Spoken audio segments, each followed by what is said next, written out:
अस्सलाम वालेकुम स्टूडेंट्स। कल मैंने आपको प्रेजेंट इंडेफिनिट टेंस के बारे में बताया था, उसके बनाने का तरीका, उसकी शनाख्त के बारे में कि वो क्या, उसको पहचान कैसे कर सकते हैं और उसको बनाने का तरीका वगैरह सब कुछ डिटेल से बताया था। उम्मीद है आपको इसकी समझ आ गई होगी। तो इसलिए आज मैं आपको प्रेजेंट इंडेफिनिट टेंस को नेगेटिव बनाने का तरीका बताऊंगा कि इसको अगर हमने नेगेटिव बनाना हो तो हम कैसे बना सकते हैं।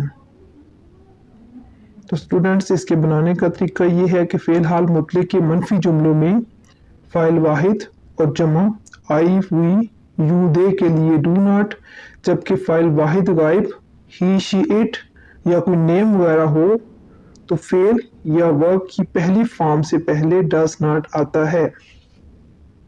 तो स्टूडेंट्स, इससे पहले कि मैं आपको इसकी कोई एग्जांपल बताऊं, मैं एक और बात आपको क्लियर करना चाहूँगा।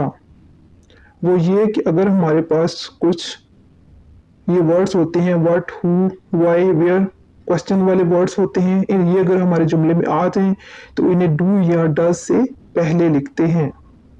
ये बात आपने अपने माइंड में रखनी है। तो इसकी एग्जांपल हम इस तरह से दे सकते हैं, I do not go there, मैं वहाँ नहीं जाता हूँ। You do not go there, you do not go, तुम नहीं जाते हो। इस तरह से हम और बहुत सी एग्जांपल्स दे सकते हैं। मसलन वो वहाँ नहीं जाते हैं, they do not go there वगैरह।